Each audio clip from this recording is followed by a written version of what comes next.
Well, welcome to the 700 Club. President Trump continues to say that the war with Iran will be over soon. He also said the U.S. doesn't want to leave too early because we've got to finish the job. Overnight, Iran and Hezbollah ramped up attacks on Israel. Iranian forces also continued to strike cargo ships in the Strait of Hormuz, as well as oil facilities in other Middle East states. Julie Stahl reports from Jerusalem. Hezbollah launched around 200 missiles at northern Israel overnight in a coordinated attack with Iran, which launched 4 ballistic missile salvos.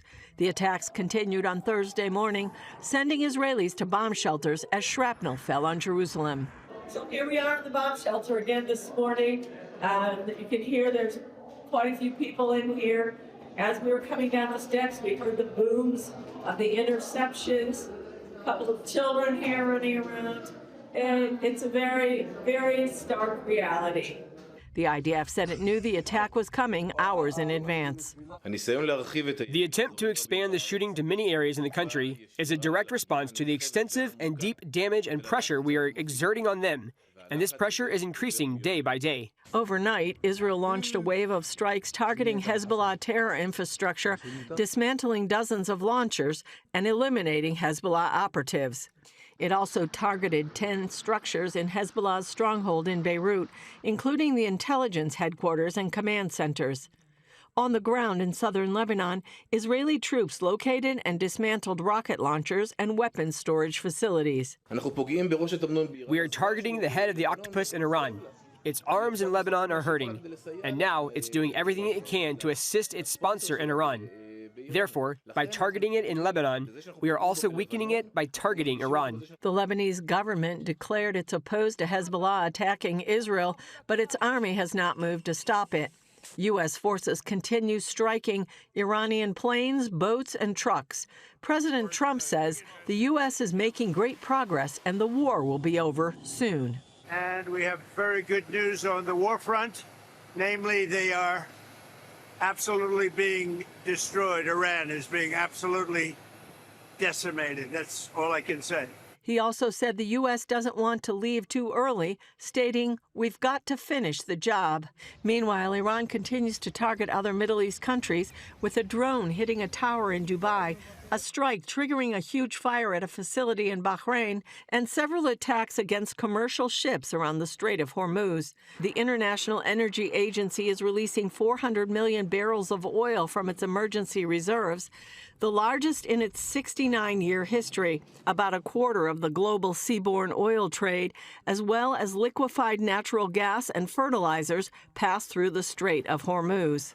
In the U.S., anti-terror officials issued a warning to law enforcement in California about the potential threat of an Iranian drone strike launched from an offshore boat.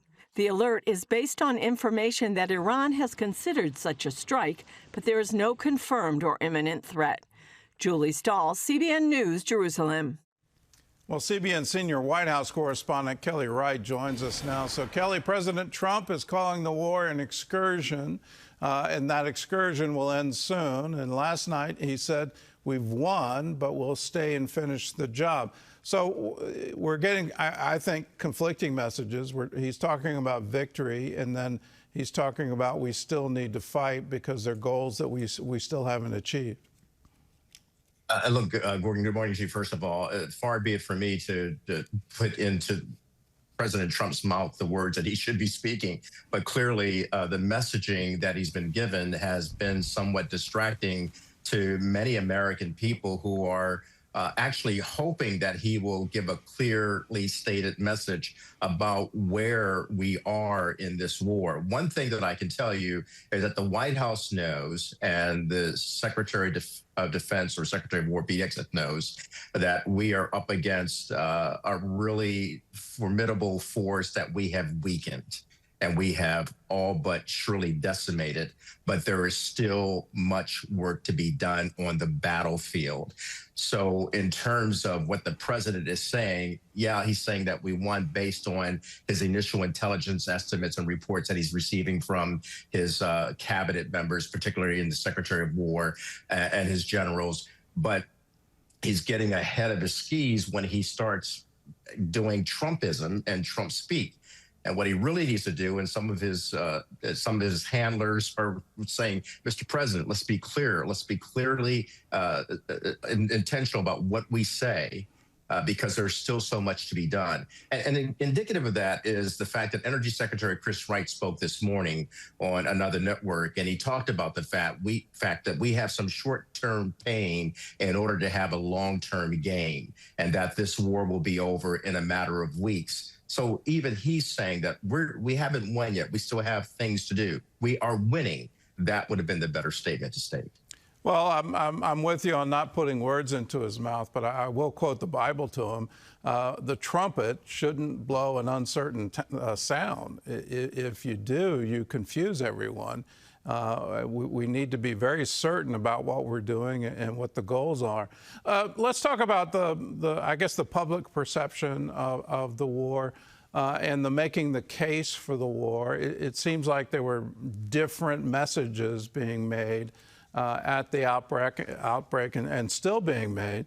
Do you think he's adequately made the case that now was the time that Iran was a week away from developing nuclear weapons and said as much in the negotiations? Has he made that case effectively to the U.S. people? He has not made it strongly enough, and that's why there's a lot of pushback from various people on Capitol Hill. Of course, Democrats are going to be against him and against this war for the foreseeable future. And the American people are kind of scratching their heads saying, what is really going on here? Because of the fact that the president has not gotten his messaging together. And that's what I was talking to Caroline Levitt about the other day during the White House press briefing. I asked her specifically about the messaging and about the fact that this war and the imminent threat from Iran that has been reported from the president, as well as the Secretary of War and Secretary of State Marco Rubio, that it was imminent. And one of the reasons that I brought up to her about the importance of this messaging is the fact that for the past 47 years, let's make it clear, beyond the politics of Iran, there is the sinister nature of how the Iranian regime has operated ideologically and spiritually. And she addressed that and answered that. She believes, and of course, she would say this, that the president has made the message very clear. But I asked her again, why then do we see this division, particularly on Capitol Hill, between Republicans and Democrats, to which he was saying that the Democrats have been against the president from day one and will remain against him even in this imminent threat from Iran in terms of its nuclear buildups, uranium enrichment. And the president, let's go back to what he said before this started. He wanted to stop a nuclear buildup. He wanted to stop uranium enrichment. He wanted to free up the ability for the Iranian people to take control of their own country, which signifies regime change. Well, I'm with you on the 47 years. You know, they call it asymmetric warfare. Whether we like it or not, Iran has been at war with us for 47 years, and they keep insisting we're the great Satan, and they keep chanting death to America. When we're ever going to get the message, well, whether we like it or not, they think they're at war with us. And until we change that regime, we're not ever going to see an end to it. And Gordon, I'm sorry, go ahead. Well, that's why this war is so dicey and so threatening to the American people because of the fact that for 47 years, the Iranian regime has said death to America, death to Israel, and they mean it. And they have performed terroristic operations in Israel and against U.S. troops for these past 47 years. And Americans are comfortable in talking about peace and safety. They are not comfortable with talking about the threat against the United States. And the president needs to get out in front of that and let the American people know this is a very heavy situation we're involved in. And we had to strike Iran while it was at its weakest point. And that is exactly what many experts have been saying. Let's turn to the fight over funding for the Department of Homeland Security. 300 TSA agents have now quit since the shutdown. They've been without a paycheck now for a month. That's on top of the previous shutdown, where they went without pay. When you look at the average wage of a TSA agent, they're definitely paycheck to paycheck. In the middle of this danger, in the middle of there could be sleeper cells, there could be attacks on the California coast, all of this, I don't understand why the Democrats are saying we don't need full funding for Homeland Security. Yeah, I'm with you on that. I don't understand it either. And that was another question that was asked during the recent White House press briefing with Caroline Leavitt. Look, the White House put out some information. I want to read this to you, that they are stating that the Democrats appear to be serene about what's going on with this DH funding. And last year alone, and I'm reading this to you from the White House directive, TSA detected nearly 11,500 dangerous or prohibited substances, confiscated 6,000 firearms. TSA plays a valuable role, a vital role to our security in the homeland. And they have been able to remove some of these threats according to the White House statistics here. And what's important and what's really flummoxed the White House is they can't get over the fact that the Democrats have been holding up this funding for DHS, albeit ICE is funded. But there are other aspects. TSA is so important, and the lines are longer now to fly. And so it's really important for Democrats to really get themselves together and realize that they're hurting the very people that help them fly these skies safely. Do you think it'll hurt them in the midterms? Is this going to, clearly they're playing in politics. Clearly they want to blame Trump and they want to make sure the economy craters and inflation. They're definitely playing that as a talking point. I still puzzled. Don't they realize this can really blow back on them if there's some incident that is related to the funding shutdown? Gordon, I don't think they care. They care about their own appeasement, if you will, of their progressive left wing. And that far left wing has caused Hakeem Jeffries, as well as Chuck Schumer, to actually cave on a lot of issues rather than standing ground and saying, I can recall Senator Chuck Schumer saying it would be devastating to cause the government to go through any shutdown. And here they are doing another partial shutdown on the Department of Homeland Security, which we need to protect the homeland. So I think the Democrats are playing politics, but they're playing politics with themselves. They're fragmented. They're divided amongst themselves. They can't get a cohesive argument, so they're placating to their far left, which is tearing down anything that's Trump-related or Trump-led and Trump-guided. And while they might have some misgivings about the direction that the president is going in, this is not the way to do it, to hurt TSA workers as well as to hurt the traveling public and the safety of the American public. Well, while we're divided internally, it seems like our enemies haven't stopped. You talked with a China expert recently about their role in the military buildup in Iran. Tell us about that. I spoke with Gordon Chang, and of course, Gordon is a very important analyst on matters concerning China. And we talked about going all the way back to A.Q. Khan in Pakistan, the engineer of the nuclear buildup in Pakistan, and then selling a lot of those secrets about the buildup of nuclear weaponry to various terroristic networks. Behind all of that, Gordon points out that China has been instrumental. And while Iran has its own proxies, one thing that he said to me, which was very clearly stated, he said, Kelly, listen, Iran is the proxy of China, and China's watching this very closely. And you think about the Strait of Hormuz today. Who's getting their oil? China's going to get oil. Russia's going to get oil. Who's the leader of that? China's behind the scenes working on this. However, he does say that the president is doing something that China never expected. And that is, he is going in to try to remove the Iranian regime, and that's putting China on its heels. I asked him, if you were in the room where it happens and you had the opportunity to advise Bibi Netanyahu and President Donald J. Trump, what would you advise them to do? He said, I would clearly state our objectives state our messaging, make it clear and plain. In other words, writing the vision and making it plain. And then stating that to the American people. It's a heavy subject, but the American people need to know. And then in terms of the threat to the homeland, he said, if you see something, say something. That has to be repeated time and time again because of the fact that Iran is doing this asymmetrical warfare, and they will not stop at trying to strike us in the heartland of America. One other thing he said that we have to be spiritually reminded in America what we are up against. And particularly for a time such as this, Kelly, he wanted to say we have to pray.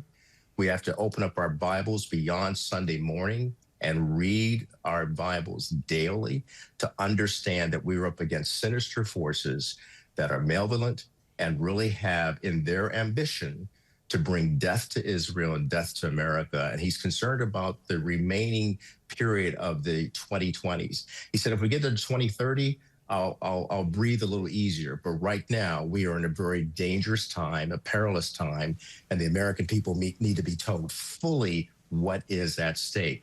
And while it's heavy, he believes that the American people, if given the whole truth and nothing but the truth about this existential threat, not only from Iran, but from China and Russia and the BRICS nation, Americans will grab hold to that and really start getting behind our efforts to defend our homeland against enemies, foreign and domestic.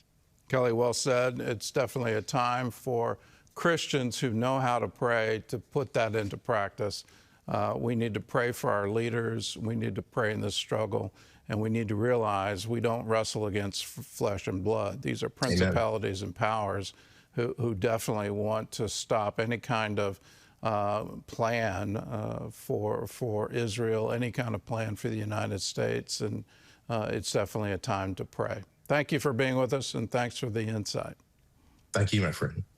Well, an Iranian Christian shot for standing up to his oppressors is still in the fight. He now lives in Armenia, where he and other Iranian believers hope to return home once the Islamic regime falls. Their mission? To bring faith, hope, and a message of change to their people. George Thomas has this exclusive report from Armenia's border with Iran. Upteen raises his arms slowly. The scars are still there, a lasting reminder of the day he says Iranian security forces opened fire. There was an assassination attempt on my life. I was on the streets with others protesting the regime. Thousands had taken to the streets, angry over rising gasoline prices and what they saw as years of corruption and inequality. We were protesting the oppression and discrimination that existed in society by a handful of oligarchs who for decades took all the wealth of the country into their hands and did nothing for us. They don't care about people's pain and suffering. Then came the gunfire. A shotgun blast tore into his arm. This is the result. After 4 surgeries, it looks like this. Upteen says the protests were never just about gasoline prices.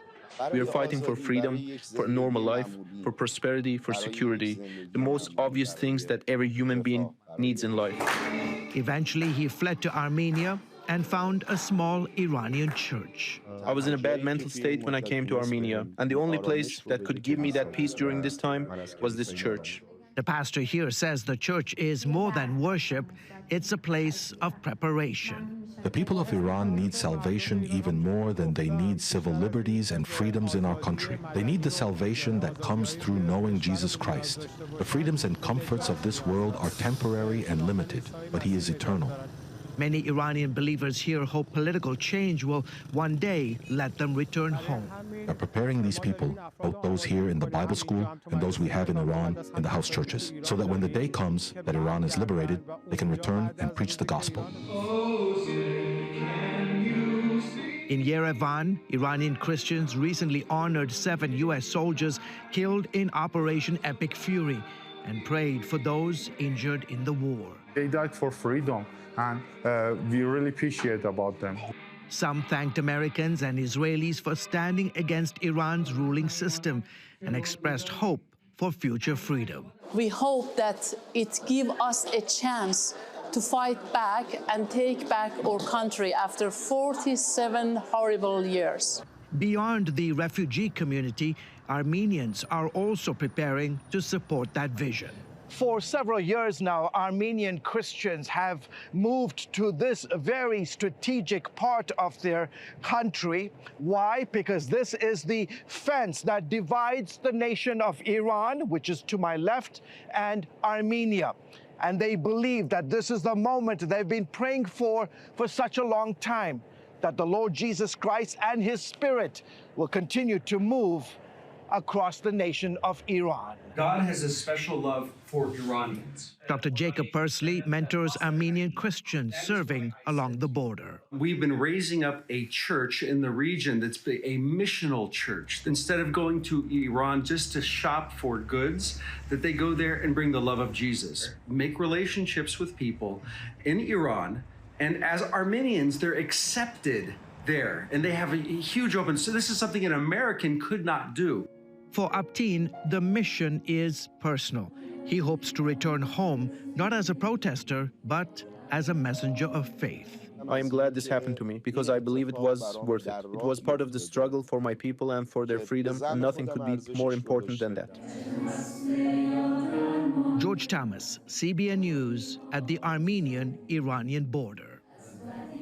Well, there's an inside look. You're not going to get that on any other program, any other channel.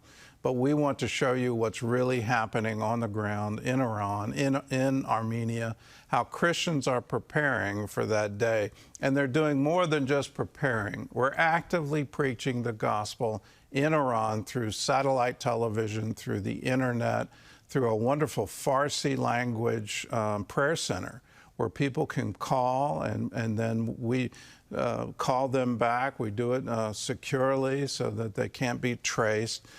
We want to let the people of Iran know God loves them, and he has a wonderful plan for them. He wants to bring his love and his light to the nation of Iran. We call it Heart for Iran. If you want to support this effort, it's real simple. Pick up a phone and call us, 1-800-700-7000. This isn't something we just started. We've been doing this for 20 years. We've assembled a group of Farsi Christians who came out of Iran and want to go back and preach the gospel, do it through satellite television, through the internet, and through that counseling center. So if you want to help support us, cbn.com/Iran, you can call 1-800-700-7000, or you can use a smartphone and just put it on that QR code, and it'll take you to a giving page. We've been there, but we want to redouble our efforts right now and get new news programming into the people of Iran. Everything's been shut down, but that satellite transponder is not shut down. We can get wonderful program information to the people there to let them know that we care, God cares, and there's a way forward for them. If you want to be a part of it, call us, 1-800-700-7000.